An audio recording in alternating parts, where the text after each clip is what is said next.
Assalamualaikum warahmatullahi wabarakatuh.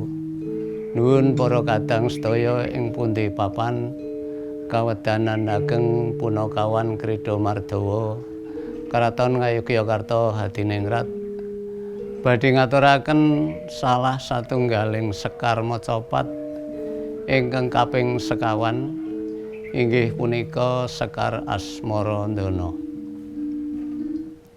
Tembung Asmarandana punika dumadi saking tembung asmara ingkang tegesipun remen utawi tresna lan ugi tembung dana ingkang mengku teges weweh. Sekar Asmarandana kinarya gegambaran tiyang enem ingkang sampun ndungkap dewasa tumuli ngancik wansinipun kataman asmara. Sekar Asmarandana nggadhahi watak sengsem, remen, tresna lan ugi nglangut. Ing salebeting Sekar Asmarandana wonten wewaton utawi paugraning tembang inggih punika guru gatra, guru wilangan lan guru lagu. Ing satunggal pada Sekar Asmarandana wonten 7 gatra utawi larik. Gatra kapisan guru wilangan wonten 8 wanda kanthi guru lagu dawah swara I. Gatra kaping kalih guru wilangan wonten 8 wanda kanthi guru lagu dawah swara A. Gatra kaping 3 guru wilangan wonten 8 wanda kanthi guru lagu dawah swara E utawi O. Gatra kaping sekawan guru wilangan wonten 8 wanda kanthi guru lagu dawah A. Gatra kaping gangsal guru wilangan wonten 7 wanda kanthi guru lagu dawah swara A. Gatra kaping 6 guru wilangan wonten 8 wanda kanthi guru lagu dawah swara U. Gatra kaping 7 guru wilangan wonten 8 wanda kanthi guru lagu dawah swara A. Salajengipun badhe kaaturaken tuladha Sekar Macapat Asmarandana slobok laras pelok pathet barang.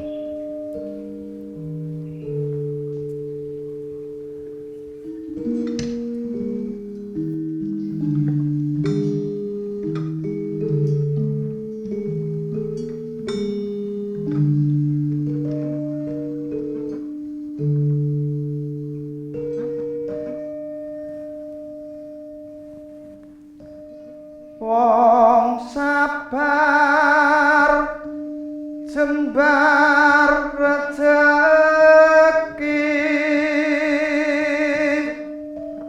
sapa ngalah urip berkah linambaran prihatine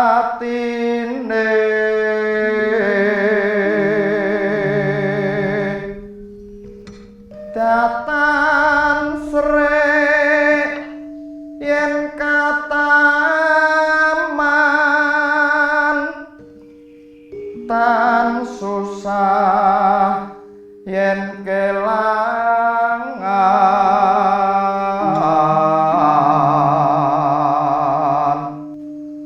Gusti paring dalan tubuh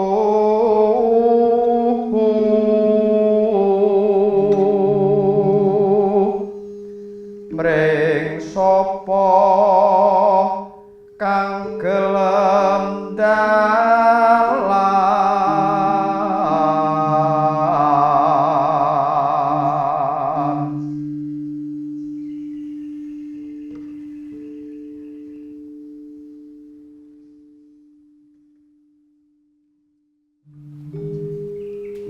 Makaten wau Andaran saha tulodo Sekar Macapat Asmarandana.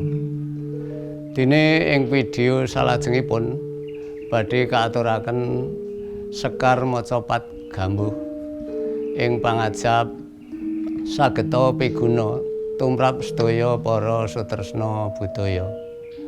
Sekap semanten lan kaaturaken matur nuwun.